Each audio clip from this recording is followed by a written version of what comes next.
para continuarmos então a falar sobre este tipo de discussões, até onde é que vai a tecnologia e como é que podemos acompanhá-la, recebam comigo o diretor europeu para o setor da educação na Microsoft, Rui Grilo. Rui! Vou acompanhá-lo.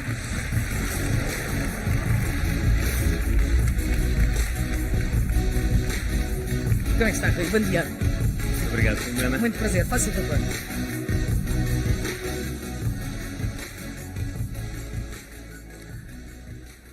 Bom dia a todos. É um prazer estar aqui convosco e neste dia tão especial em que quase 2.000 pessoas se juntam no mesmo sítio para discutir a tecnologia e a educação e como é que podemos preparar-nos para um futuro melhor. Por isso, a primeira mensagem, a primeira frase que eu gostava de vos deixar é muito simples. É simplesmente agradecer-vos o tempo que estão a dedicar a ouvir-nos hoje, a participar nas discussões que vamos ter durante o resto do dia e a forma generosa como muitos de vós também se dispuseram não só a ouvir, mas também a participar. E vamos ter, não é por acaso que temos ali aquelas cadeiras e aquele computador, que vamos ter uma surpresa daqui a alguns minutos. E a razão que nos traz aqui hoje é uma razão muito simples. O mundo está a transformar-se e a crescer. E todos nós nos habituámos a ter ligações à internet mais rápidas, computadores com mais capacidade de armazenamento, processadores mais rápidos e com maior capacidade de processamento também. E de tal forma nos habituámos a isso que foi criada uma coisa chamada Lei de Moore, em que a cada 2 anos esperamos que tudo duplique. E só essa duplicação fez com que a nossa vida mudasse. O aparecimento da internet, a comunicação, as redes sociais. Mas aquilo que nós estamos hoje em dia à beira de entrar no nosso dia-a-dia é algo que não é simplesmente multiplicar por 2 aquilo que já existe. E deixem-me falar-vos um pouco daquilo que é a competência necessária para utilizar um computador. Todos nós nos habituamos a pensar que um computador se programa. Se acontece uma determinada condição, então o programa executa uma determinada instrução.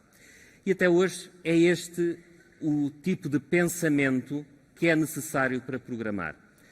Nós estamos à beira de um mundo que não é a simples continuidade ou a simples multiplicação por 2 daquilo que nós já temos. É um mundo que abre portas que são completamente novas, em que, através do machine learning, através da inteligência artificial, vamos ter computadores que nos vão dar resultados sem que nós tenhamos previsto condições para executar uma determinada instrução. Quando temos carros autónomos que começam a ser desenvolvidos, não existe nenhuma forma de programar, de fazer um programa clássico que os ensine a conduzir. E por isso a forma como os carros autónomos se programam é dando-lhes dados reais de muitas horas de condução feita por um condutor humano, de forma a que, através dos algoritmos de machine learning e de inteligência artificial, esses algoritmos consigam aprender o que é conduzir. E quando a nossa tecnologia não é controlada ao milímetro pelo programa que alguém fez, entramos num mundo que é completamente diferente. Um mundo em que a abundância de dados, a abundância de computação e a capacidade de extrair conhecimento desses dados vai abrir portas para fazer coisas que são radicalmente diferentes. E é por isso que não é nenhum exagero dizer que estamos à porta de uma 4ª revolução industrial. Depois da mecanização, depois da informatização, estamos agora numa transformação profunda que nos vai permitir abrir novos espaços para aquilo que é possível à espécie humana. Obviamente que isso tem um impacto no mercado de trabalho. A OCDE prevê que pelo menos 45% dos empregos no mundo estão em risco. Um estudo que o MIT Technology Review citou há pouco tempo, da Oxford Martin, prevê que só nos Estados Unidos metade dos empregos vão desaparecer nos próximos 20 anos. E a razão de ser desta evolução é muito simples. Até agora, aquilo que era mecanizável podia ser substituível. Se algum de nós tiver um trabalho que é agarrar nesta peça e levá-la de um lugar A para um lugar B, obviamente, que uma máquina mecânica pode fazer isso de forma mais eficiente e sem se cansar. Aquilo que nós estamos agora a enfrentar é um mundo em que não é só o trabalho físico rotineiro que está na mira da substituição, é também o trabalho intelectual rotineiro. O sistema jurídico americano é diferente do nosso e baseia-se muito nos precedentes, nas decisões que foram tomadas em casos semelhantes no passado. E por isso todos os grandes escritórios de advogados tinham batalhões de estagiários que se dedicavam a ler tudo o que tinha acontecido e que podia ter alguma relação com os casos que esse escritório estava a analisar. E esses empregos foram os primeiros a ser substituídos, porque através de inteligência artificial, com pesquisa semântica, é muito mais rápido e muito mais eficiente e será muito mais eficaz o escritório que tem ao seu dispor formas automáticas de pesquisar. E isso é uma tarefa intelectual, humana.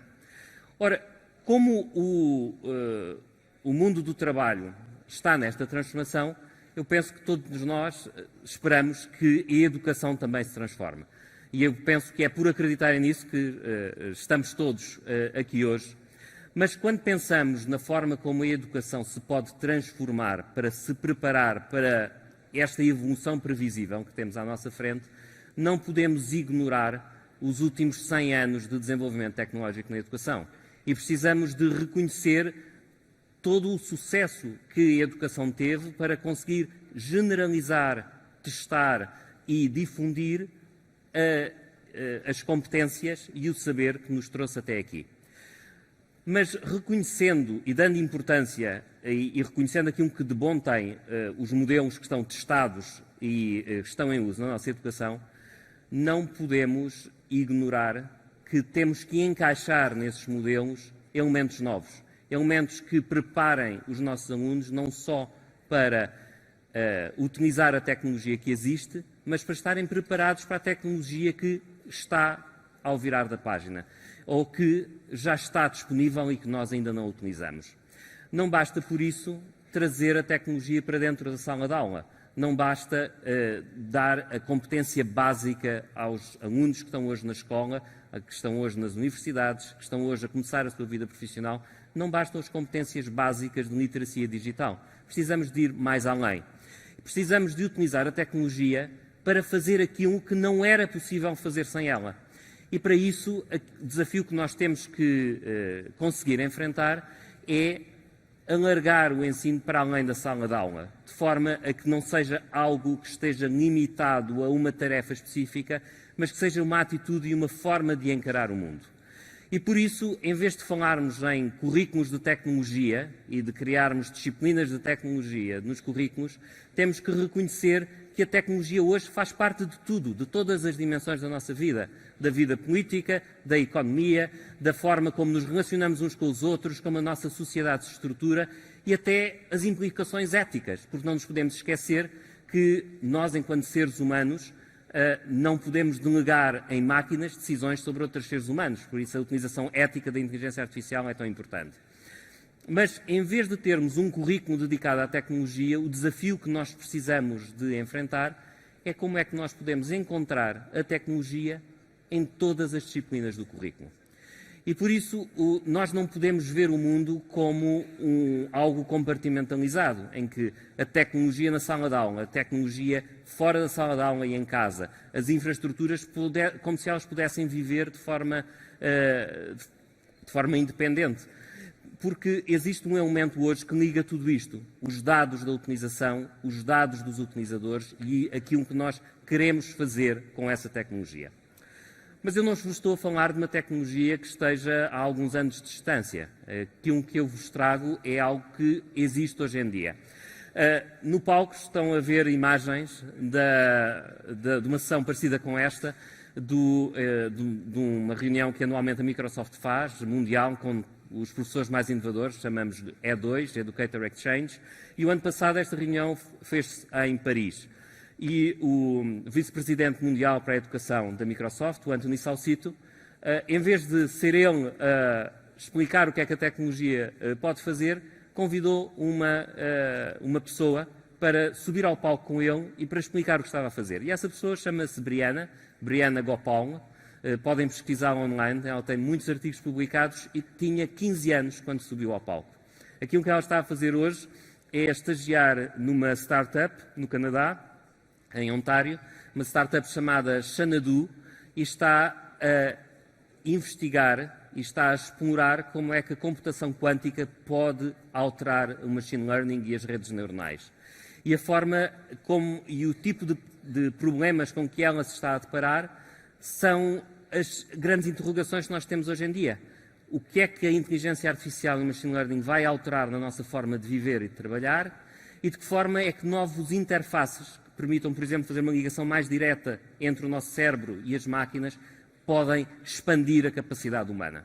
E estamos a falar de uma jovem adolescente de 15 anos que certamente tem cadernos de notas iguais àqueles com que nós trabalhamos. Talvez os unicórnios continuem a comer trabalhos de casa, mas o conteúdo desses cadernos é profundamente diferente. E em vez de fórmulas, em vez de condições e resultados, em vez de rotina, estamos a falar de previsão, estamos a falar de encontrar modelos, de treinar esses modelos, de perceber a probabilidade, de analisar a confiança que podemos ter nos resultados que esses modelos nos dão. E isso permite que estudantes, por exemplo, no ensino superior, e deixem-me falar-vos do John Heffel, um jovem que concluiu o mestrado na Universidade de Leiden, na Holanda, no ano passado, e eu conheci-o e ele contou-me uma história fascinante. Ele estava a preparar a sua tese de mestrado e queria utilizar um sistema de machine learning baseado em redes neuronais para prever o comportamento de objetos orbitais. Ou seja, traduzindo isto em miúdos, perceber se algum desses asteroides que estão aí no Sistema Solar se corria algum risco de ter uma colisão mais próxima com o planeta Terra. Penso que um problema mais importante do que este é difícil de encontrar, porque se ocorresse um cataclismo desses, teríamos problemas muito sérios para resolver, se ainda cá estivéssemos para os tentar resolver. E então, ele para fazer isso, ele precisava é impossível programar, traduzir numa fórmula ou numa função a trajetória de cada um desses objetos, por isso ele utilizou machine learning. E para utilizar machine learning ele tinha que treinar o algoritmo para interpretar e para conseguir prever o comportamento desses corpos celestes. E para conseguir fazer isso ele precisava de ter pelo menos 1 milhão de objetos cuja trajetória fosse conhecida para treinar o modelo, de forma a que depois pudesse alimentar com dados novos e o modelo pudesse prever o comportamento desses novos dados. E ele não conseguia fazer isso, porque não tinha computação disponível na sua universidade que lhe permitisse fazer isso, e ele teve contacto com algumas pessoas da Microsoft e percebeu que podia com facilidade, utilizando a cloud da Microsoft, a infraestrutura na nuvem que nós temos, o Azure, criar 200 máquinas virtuais, com lá o seu algoritmo. Durante 6 horas, essas máquinas conseguiram processar 1 milhão de resultados que ele tinha, que necessitava para treinar o modelo, gastou perto de $100. E com esses dados, criou um modelo de redes neuronais que lhe permitiu analisar dados que são públicos e que estão disponíveis e contribuir para a lista da NASA dos objetos celestes que precisam de observação, que conseguiu descobrir 11 novos asteroides que não estavam na lista da NASA e que precisavam de estar porque tinham uma probabilidade ínfima, mas suficientemente grande para merecer alguma atenção. E por isso, se é possível a um estudante de mestrado na Holanda, com $100, descobrir 11 corpos celestes que têm alguma probabilidade de passarem mais perto da Terra do que será confortável, imaginem o que é possível fazer, o que é possível investigar, o que é possível criar, quando todas as pessoas que passam pelas vossas salas de aulas, pelas salas das universidades, pelo mundo do trabalho, tiverem a noção deste poder que têm à sua disposição. E é isso que nós começamos a ver a aparecer pelo mundo fora. E não precisam de ser alunos de mestrado. Na escola isto são alguns exemplos de projetos de investigação feitos por alunos do ensino básico e secundário. Na escola secundária de Brisbane, na Austrália, 2 alunas, uma com 13 e outra com 14 anos, resolveram concorrer a um concurso AI for Good. E uma delas tinha um caso que lhe dizia muito, porque O seu irmão sofria de uma condição de deficiência visual cerebral, próxima da paralisia cerebral, que demorou muito tempo a diagnosticar e ela sentiu o impacto emocional que isso teve na vida dela e da sua família, do tempo que demorou a fazer o diagnóstico para que pudesse então ser mitigada essa condição do seu irmão. E aquilo que ela perguntou à sua colega foi: e se nós conseguíssemos utilizar a inteligência artificial e os recursos que nós temos à nossa disposição para acelerar esse diagnóstico? E então, através de um scanner de ondas cerebrais, utilizando um modelo de machine learning, utilizando um sensor para registar o movimento dos olhos, conseguiram desenvolver um sistema chamado Chameleon, que permite acelerar o diagnóstico desta condição e permite que muitas outras famílias não tenham que passar pelo tempo de espera que a família dela teve até conseguirem detectar o problema. E estamos a falar de um projeto que foi feito por duas jovens adolescentes, ainda mais novas que a Briana, 13 e 14 anos.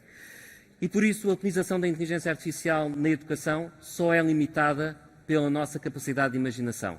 E como a imaginação, quanto mais novos são as pessoas, mais livre é a sua imaginação, eu tenho muita confiança naquilo que são os momentos que nos esperam. Mas esta utilização da inteligência artificial faz parte também do nosso dia-a-dia, às vezes, andarmos por ela. Quando copiamos uma imagem no PowerPoint, quando o PowerPoint nos sugere várias formas como essa imagem pode enquadrar na sua apresentação, por mero acaso as cores que apresenta estão relacionadas com as cores que são usadas na apresentação, porque foi um algoritmo de machine learning que está lá a fazer isso.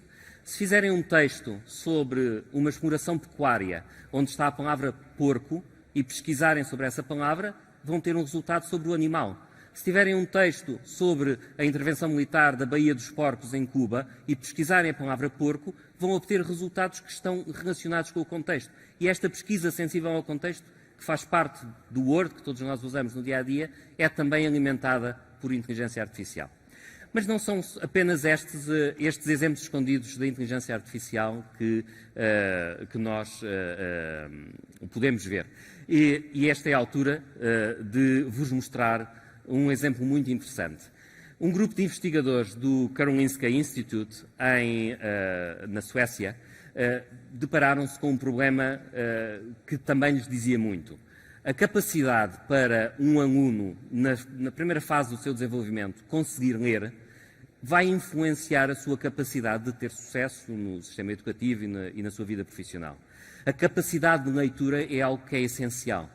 No entanto, a forma como cada um de nós lê, a rapidez com que lê, a dificuldade que pode ter a ler, é algo que se passa, parece-nos a nós, de uma forma difícil de avaliar. Podemos avaliar indiretamente muitos métodos que têm sido utilizados, mas que fantástico seria se nós conseguíssemos avaliar em tempo real, diagnosticar e para podermos ajudar a desenvolver essa capacidade numa idade suficientemente precoce para que essa ajuda pudesse ter um impacto grande na vida dessa pessoa. E aquilo que estes investigadores do Karolinska Institute desenvolveram e que transformaram nesta startup chamada Lexplore é um método em que, utilizando um computador, um sensor de movimentos dos olhos, conseguem ver como é que a pessoa está a ler. E do lado esquerdo tem um leitor avançado, em que as linhas são o movimento dos olhos e o círculo é o tempo que fica em cada ponto, em cada palavra. E consegue-se ver visualmente, nestas duas imagens que tem aqui, aquilo que é um leitor com dificuldades ou um leitor eficiente. E a forma como estes dados são utilizados, através de uma avaliação que demora poucos minutos, relatórios que permitem dar conteúdos de treino personalizados para que essa pessoa, para que esse jovem possa desenvolver essa competência, para que possa voltar a ser testado, para que possa ser ajustado e desenvolver. Mas muito mais interessante do que mostrar-vos isto e ter esta ideia é termos aqui um convidado muito especial, o Pedro Ramalho, e convido o Pedro a subir ao palco.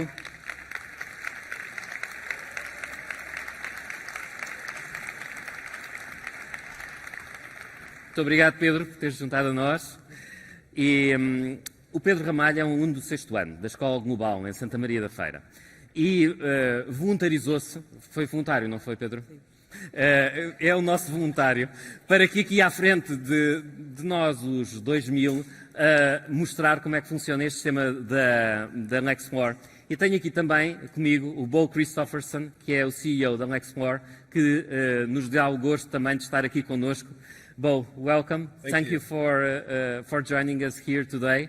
And I'm sure that you're a bit nervous. Doing a live demo on stage is always tricky, right? Thank you. It is, Rui.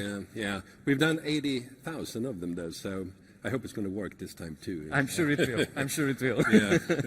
Depois de fazerem 80 mil demonstrações semelhantes a estas, há uma confiança grande que vai correr bem. E aquilo que vai acontecer, what will happen now is that Pedro will be given a text that he will read, and we will see live the results of that text, right? That's right. That's right. We will be using this little thing here, which is an eye tracker, and that is something that used to cost very much, and it used to be very big, and it only costs €160 now, which made it possible for schools to use it. And then, thanks to Microsoft Azure, we record the reading with the eye tracker that's mounted in front of Pedro. So we record his eye movements when he reads one text quietly, and then he reads one out loud, and the recordings are sent up to Microsoft Azure, and that's where those trained algorithms that Rui spoke about that comes from the Karolinska Institute, where the research has been done. So those produce a result as to the students' reading proficiency. And you can also detect those students that have problems with their reading, they have a disability that needs to, so an inclusion element in it too. That's the most important part of it. Yeah. So, com sensor que custa €160, se liga a computador normal, aquilo que nós vamos ver é o Pedro a ler silenciosamente, que ele já está a fazer texto, e os dados da leitura do Pedro vão ser carregados para o sistema de Machine Learning que corre em Azure, que os algoritmos foram desenvolvidos pelo Lexmore e pelo Karolinska Institute, que nos vai dar a seguir os resultados desta avaliação. E aquilo que é especial nesta solução é precisamente a forma como esses algoritmos foram treinados. So the most remarkable thing about your solution is the training of the algorithms to detect the patterns and to make the evaluation. Exactly. And how do you link that to training so that Pedro can receive suggestions of training to improve his reading ability? Exactly, that's the key point. So what we see here, we saw Pedro's eye movements over the text. That's what the screener sees. And when we get the results, we will see that later, it's in 5 different reading groups, which means that you get a personal profile for Pedro, which is his proficiency, and then we can match the training material, the classroom material, to his particular needs. Mm-hmm. And especially those that are poor readers or weak readers, they need the intervention material to make sure that they improve. And like you mentioned, I mean, it's key to educational success in school for any child. In mathematics, in geography, what have you, that you are a good reader and have a good comprehension. Excellent. So now Pedro is answering questions to the text too, to test his comprehension.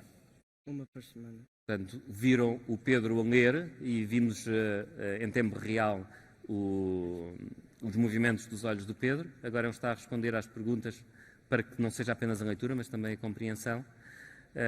Já que está concluída a gravação do segundo texto, and now we have results. You see the blue dot up to the right. That's when it's not ready. That's turning green now.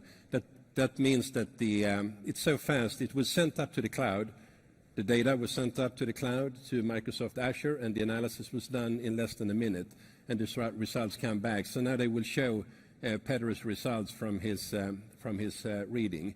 Mm-hmm. And as you saw, he did two different readings. E tal como viram também, o Pedro leu texto em português, o que significa que esta solução está disponível em português de Portugal. E o Bo vai estar às 11 horas com um workshop dedicado a esta solução, que eu vos convido, todos aqueles que tiverem interesse, a ver com mais detalhe esta solução, porque de facto é um dos exemplos fantásticos como se pode utilizar a inteligência artificial com um impacto na vida real de muitas crianças, com algo que era ficção científica há pouco tempo e que hoje está disponível de uma forma em que até conseguimos sobreviver, trazê-lo para cima de um palco e fazer uma demonstração em tempo real de como é que funciona. Bo, what is the next step now? The next step is I think we have a little bit of a slow internet connection because usually it's very, very fast there. But now you get into, you see, this is just a demo, of course, but you will see a description of Pedro's reading profile, which of course looks very good. And this is a text that we used for Pedro. It's actually for younger children, so it's not the exact one to match his. So he's, the number of words per minute. We see his rapid naming, that's the RAN that we tested in the beginning, and we see the regression frequency, and that is when the eye movements go backwards. How often does that happen, and how long are the backwards movements of the eyes, which is an indicator, can be an indicator of certain problems with your reading. Okay. So you get all the statistics. These are, of course, the statistics for the teacher or the special ed teacher. We see that he's in the 100th percentile, so Pedro read this text very, very well. He's a proficient reader. And if Pedro had done it over time, we would have seen, you see from one screening to the next screening the progression for the child, so you can follow that and make sure that every child has a progression. If they don't have a progression, then you want to do a more thorough mapping of that child, right, to see if there's any disability. Okay, very well. So he's going to play. Now we're going to see Pedro. These are actually Pedro's eye movements, and the algorithms do an interpretation, and they see and conclude that this is a very proficient reader. And I should also mention that this will be available for Portuguese schools in the autumn. So we are adapting the system to Portuguese now, together with Microsoft, and that is something that we hope will be helpful too in making the reading learning process even better for children in Portuguese school. You can use it in English and you can use it in Portuguese. Portuguese and in many other languages, because you're making this available in a lot of other markets as well. Thank you, Bo. Thank you. Amazing. Muito obrigado, Pedro. O resultado é que és um leitor fantástico e muito corajoso de estares aqui connosco. Muito obrigado.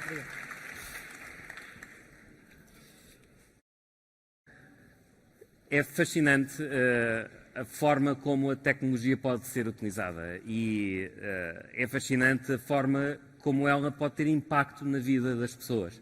Eu penso que este exemplo, e não só pela tecnologia que vimos, mas também pela coragem do Pedro vir aqui ao palco e ser voluntário para participar neste exemplo, leva-nos a pensar como é que é a relação entre a educação e a tecnologia. E às vezes podemos ter a ideia de que há uma corrida em que a tecnologia e a educação estão a competir e a correr. Eu penso que não é de todo isso. O sistema educativo não pode adaptar-se a todas as modas fugazes da tecnologia. É preciso haver uma noção de futuro. Mas da mesma forma, o sistema educativo também não pode ignorar aquilo que são as tendências que vão marcar o futuro.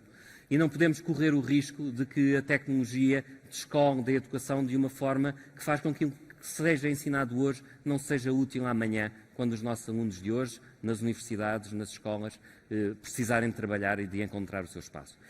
E por isso aquilo que eu vos proponho, e para concluir, é de pensar o que é que isto significa para cada um de nós. Quais são os desafios que estas tendências nos colocam a cada uma das pessoas que está aqui nesta sala hoje. E a primeira é pensar no papel dos alunos.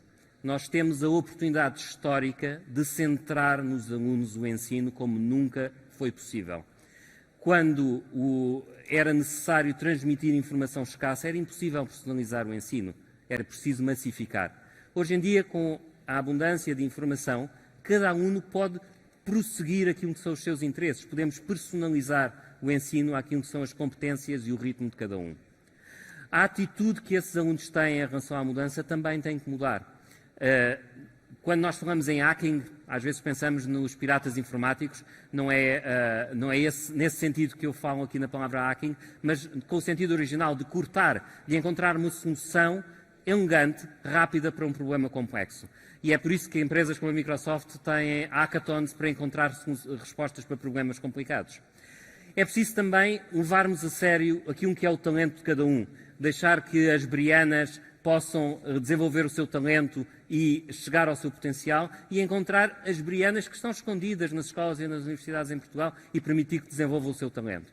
E precisamos de ajudar a que desenvolvam as suas competências, mais do que os conteúdos específicos, a capacidade, o pensamento crítico, o tipo de pensamento necessário para compreender o que está à sua disposição e tirar partido disso.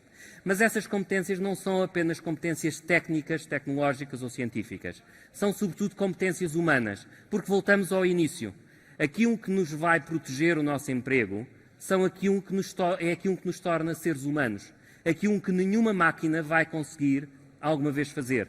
As emoções, as relações, a capacidade de compreender o outro, de criar empatia, é isso que nos torna humanos. E é isso que vai fazer com que nós encontremos o nosso lugar e o nosso emprego no mundo que se vai construir. E por isso, quanto mais importante é a tecnologia e quanto mais importante é ter as ferramentas para usar essa tecnologia, isso tem que estar ao serviço do nosso papel enquanto seres humanos. E para conseguirmos isso, precisamos de exigir mais. Exigir mais, em primeiro lugar, de cada um de nós. Exigir mais das empresas, como a Microsoft, que estão presentes no mercado, exigir mais dos professores, dos governos, das universidades, das escolas, de todos os que contribuem para que o nosso mundo no futuro possa ser melhor. E é porque estamos a exigir mais de cada um de nós ao estar aqui hoje que eu vou terminar como comecei, agradecendo a vossa atenção e desejando que no resto do dia possam continuar a tirar partido deste evento. Muito obrigado.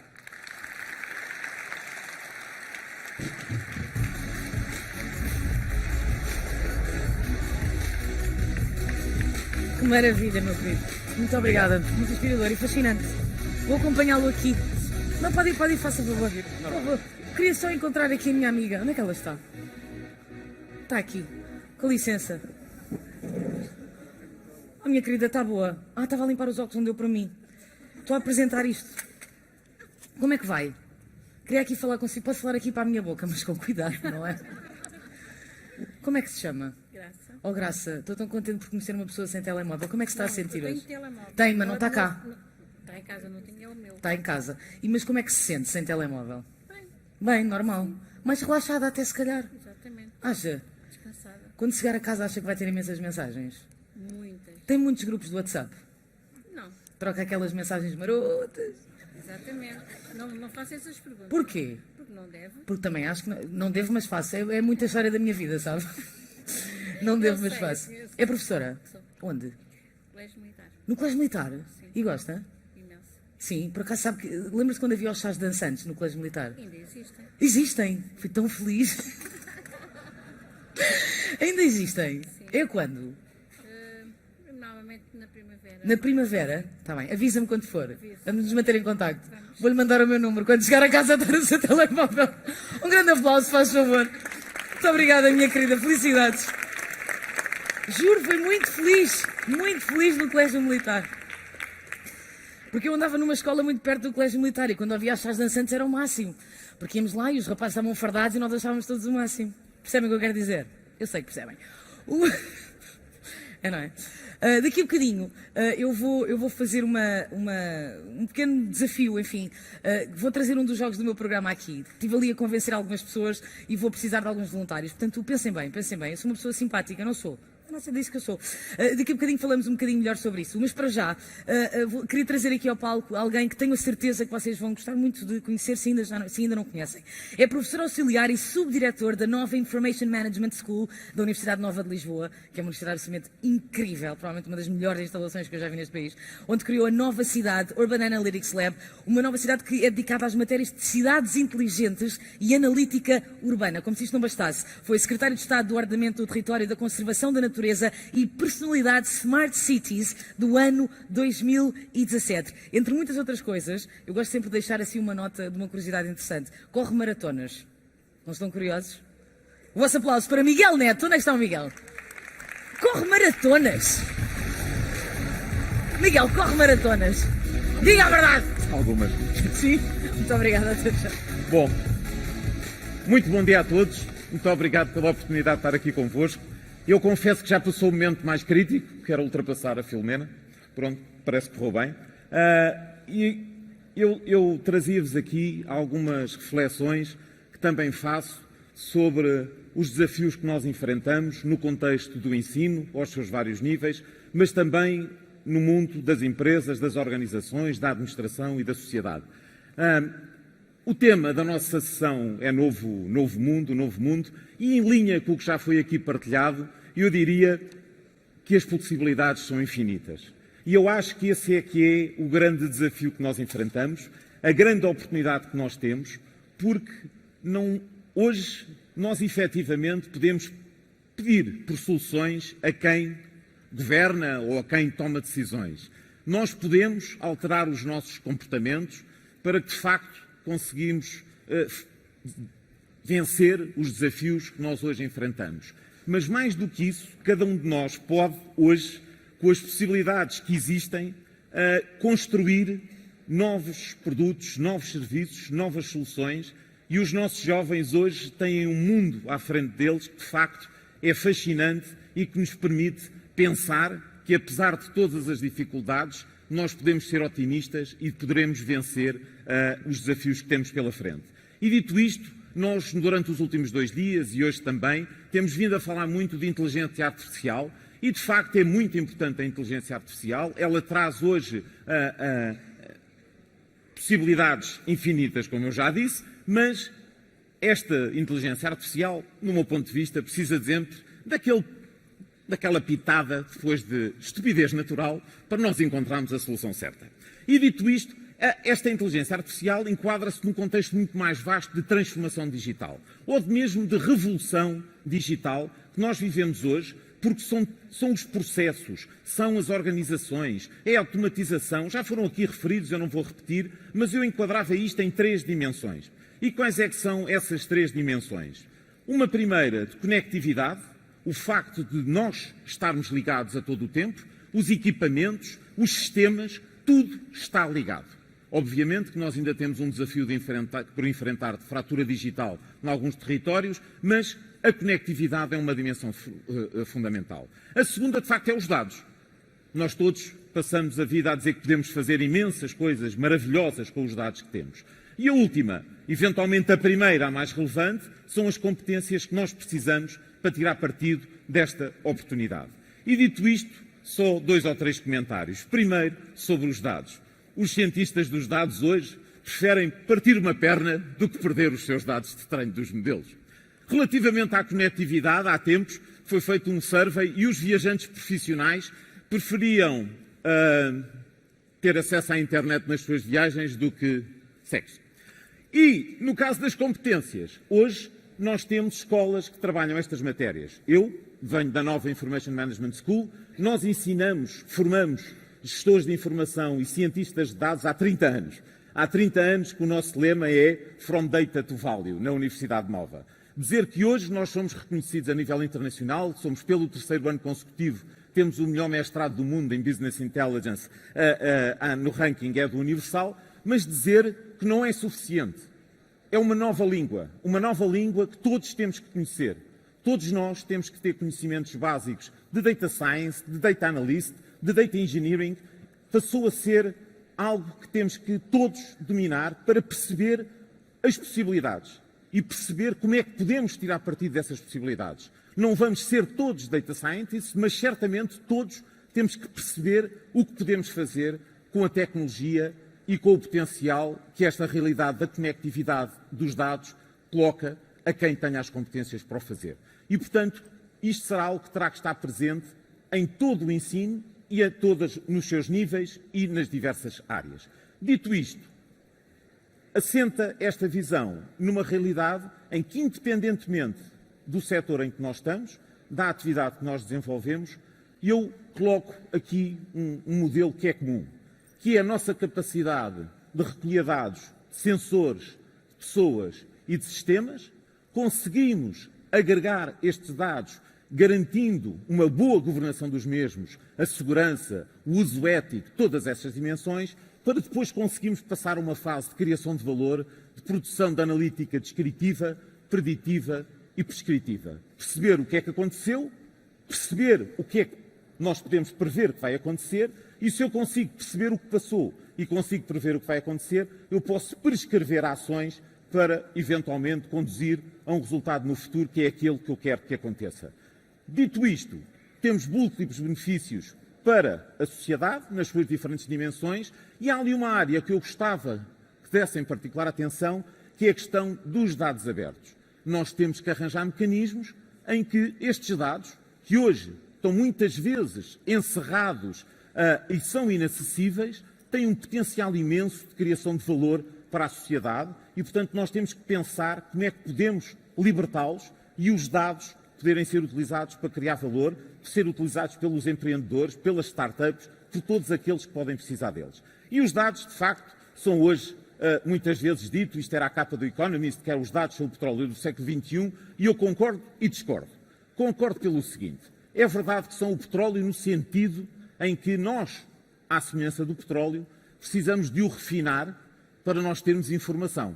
Porque os dados em si não têm valor. O que tem valor é a informação que suporta a tomada de decisão e conduz à ação. E, portanto, é um facto que há esta semelhança com o petróleo e também tem o valor, não há dúvida nenhuma. Mas tem outra característica muito mais interessante.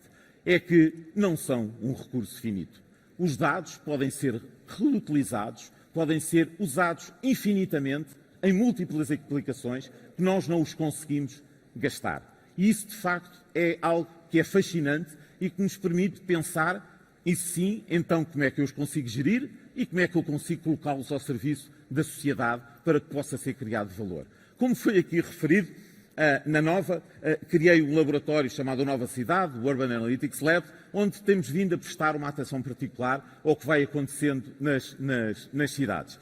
E esta questão dos dados e das cidades tem sido algo que ultimamente tem vindo a colher uma atenção imensa à escala global e nacional, e em Portugal mesmo nós temos hoje exemplos de cidades que são vistas como apresentando boas práticas à escala global. E eu trazia aqui um exemplo, que é de Zurique, em que nós hoje conseguimos, com os sinais dos telemóveis, perceber como é que é o metabolismo da cidade, como é que as pessoas se deslocam, por onde é que elas andam, a que horas, ao longo dos dias da semana, numa madrugada. Bom, em Zurique, a partir de certa altura, também já não sabemos muito bem o que é que eles andam a fazer, mas normalmente eles sabem. Dito isto, esta capacidade de nós hoje olharmos para fenómenos, olharmos para aspectos da nossa vida que variam no espaço e no tempo, é brutal. E nós podemos, sobre isto, continuar a construir. Eu partilho convosco só este exemplo, que eu não resisto, até porque é politicamente incorreto. É um estudo feito por uma investigadora da Universidade de Glasgow, que decidiu fazer a mesma análise, mas depois decidiu categorizar as deslocações em azul e cor-de-rosa, sendo que o azul e cor-de-rosa é mesmo o que estão a pensar, são os homens e as mulheres, e segundo diz a investigadora, há uma relação entre a tipologia dos estabelecimentos comerciais e os movimentos das pessoas na cidade. Eu não sei, nem sei se é verdade, mas pronto, está demonstrado cientificamente. E esta capacidade de nós cada vez percebermos melhor a realidade que nos rodeia e depois usarmos a inteligência artificial ou o que quisermos para, por exemplo, otimizar os sistemas de transportes públicos para, como dizia o Ministro no início, nós pensarmos como é que podemos alterar padrões de comportamento e conduzir a hábitos mais sustentáveis, tendo em vista tentar combater as alterações climáticas e o desafio dos recursos finitos e da descarbonização, tem vindo a seguir o seu caminho. E, portanto, eu não sei se estão a pensar o que é que poderá vir a seguir, quando eu começo a ver, então, mas os dados, eu estou a recolher dados, o que é que vai acontecer a seguir?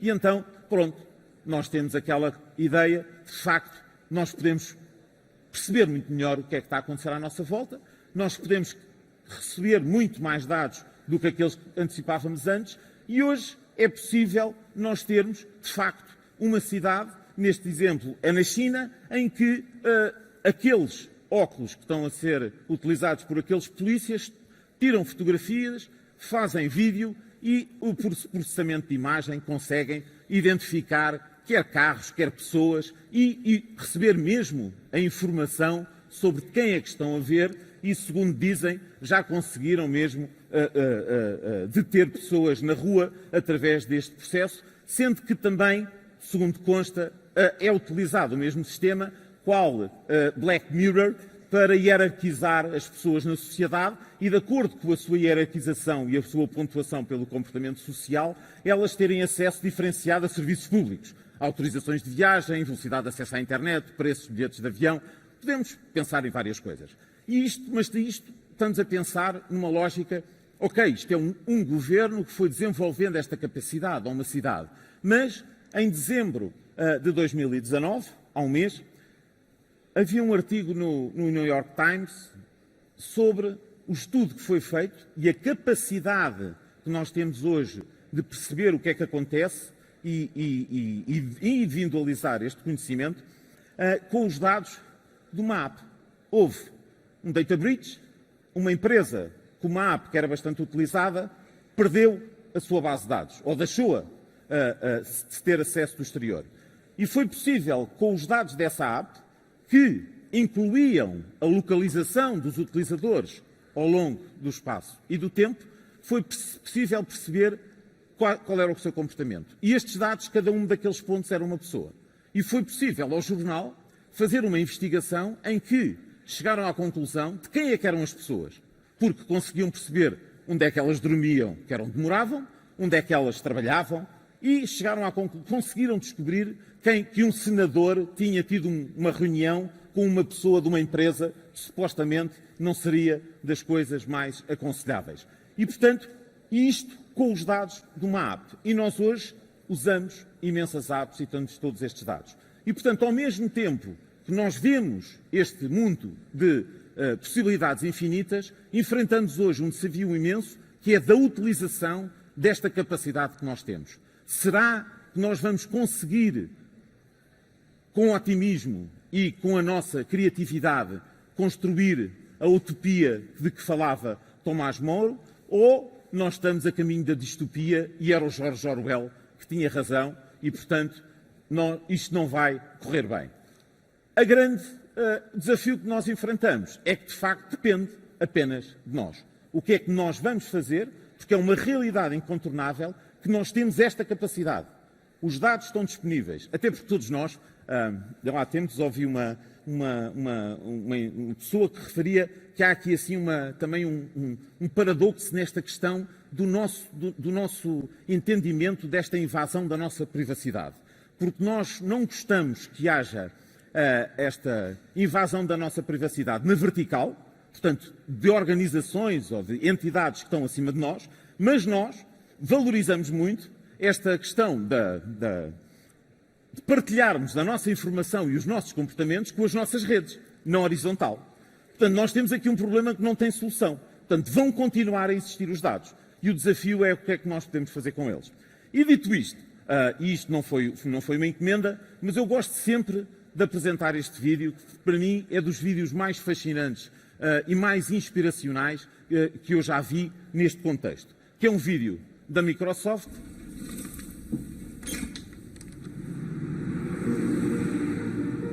I'm Saqib Sheikh. I lost my sight when I was 7, and shortly after that I went to a school for the blind, and that's where I was introduced to talking computers, and that really opened up a whole new world of opportunities. I joined Microsoft 10 years ago as a software engineer. I love making things which improve people's lives, and one of the things I've always dreamt of since I was at university was this idea of something that could tell you at any moment what's going on around you. I think it's a man jumping in the air doing a trick on a skateboard. I teamed up with like-minded engineers to make an app which lets you know who and what is around you. It's based on top of the Microsoft Intelligence APIs, which makes it so much easier to make this kind of thing. The app runs on smartphones, but also on the Pivot Head smart glasses. When you're talking to a bigger group, sometimes you can talk and there's no response, and you think, is everyone listening really well, or are they half asleep? And you never know. I see two faces, 40-year-old man with a beard looking surprised, 20-year-old woman looking happy.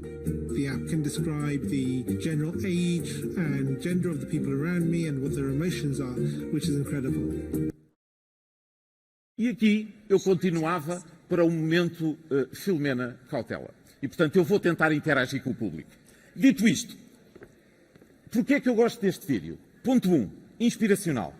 Usa exatamente a mesma tecnologia do que os exemplos anteriores, da polícia, mas para um fim que ninguém pode questionar. Ponto 2. Utiliza esta capacidade como serviço, ou seja, assim como a Microsoft, a Google, a Amazon, a IBM, todos hoje disponibilizam serviços cognitivos na cloud. Quer isto dizer o quê? Eu posso enviar qualquer objeto, uma imagem, um texto, um vídeo, e os serviços cognitivos, com inteligência artificial, devolvem-me informação sobre o objeto que eu enviei. E, portanto, vai ser mesmo aqui, se não se importam. O GDPR, por momento, está suspenso e eu vou fazer uma experiência. Não sei se conseguem ouvir. Não dá.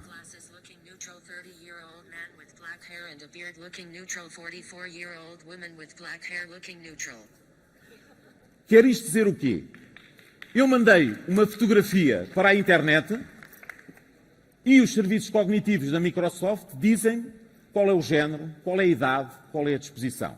E, portanto, o momento de Filomena Cautela era pensar, se a Filomena estivesse aqui, ia pôr aqui uma câmara e, quando a audiência não se está a rir, abria-se um buraco e os oradores caíam pelo buraco abaixo. Pronto. Como sou eu vou fazer isto ao contrário e dizer, então pronto, isto até tem graça. Quer dizer, se eu tiver uma condição como o engenheiro da Microsoft desenvolveu isto tem uma utilidade óbvia. Agora vamos pensar nas nossas organizações.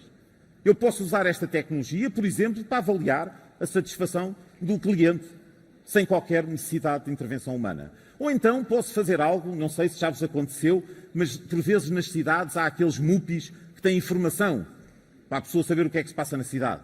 Mas na cidade há informação a mais, ou por outra, há dados a mais.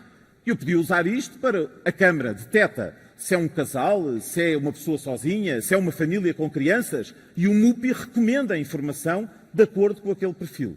E podíamos continuar aqui horas e horas a dar exemplos de como é que esta capacidade que nós temos hoje de usar serviços cognitivos nos permite pensar em criar novos produtos e serviços e dizer-lhes ainda que isto hoje se pode fazer de forma gratuita. Ou seja, eu posso construir um protótipo com todas as funcionalidades para testar um conceito ou uma ideia e depois a seguir avaliar da sua viabilidade para o produtizar. E isto está hoje disponível, está na ponta dos nossos dedos. E já agora passo aqui a publicidade. Eu tenho trabalhado muito com o Manuel Dias da Microsoft, nomeadamente na utilização de Power BI, e nós já fazemos isto no Power BI. Em 5 minutos é possível montar uma análise de sentimentos ao que as pessoas estão a dizer, ou às reclamações que estão a fazer, e portanto hoje à tarde parece que há um workshop com o Manel, eu sugiro vivamente a quem possa estar interessado. Também dizer-lhes que também há alguns desafios, nada disto também funciona sem os seus escolhos, e aqui assim eu também gosto de ser, tentar ser provocador e decidi submeter esta fotografia ao serviço cognitivo da Microsoft e segundo parece é um bando de gaivotas que está em cima de uma árvore. E portanto, porquê? Porque a inteligência artificial ela é treinada. Se eu lhe apresentar um caso que é completamente absurdo, ela não tem nada no algoritmo que lhe permita responder. Neste momento, a partir do momento que eu fiz isto, se calhar já não vou conseguir fazer a segunda vez. E eu terminava dizendo-lhes qual é que eu acho que é o futuro, o caminho que temos que seguir e o que é que podemos pensar que podemos fazer. Como eu disse, para mim, tudo isto gira em torno desta realidade que é a transformação digital, em que hoje a inteligência artificial é eventualmente o eixo mais relevante. Mas a transformação digital é uma nova commodity. É como termos água, energia, comunicações. Nós temos que perceber que está disponível à nossa roda, e devemos utilizá-la de uma forma transparente. E quando falamos de transformação digital, o que devemos tentar pensar é que a transformação digital não é de novas tecnologias, é de transformar as nossas organizações para tirar partido das possibilidades. Não é de pensarmos apenas como é que melhoramos os nossos processos, como é que incorporamos tecnologia para fazer melhor o que fazemos no dia-a-dia, mas é sim de mudarmos o que fazemos.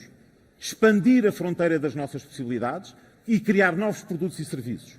Usar o talento de quem está já no ativo e dos nossos jovens para encontrar novas soluções, para conseguirmos ir mais longe e para conseguirmos vencer os desafios que hoje enfrentamos na sociedade. E, portanto, termino com o céu mais bonito de Portugal, o Alqueva, Dark Sky, Sky is the limit. Muito obrigado.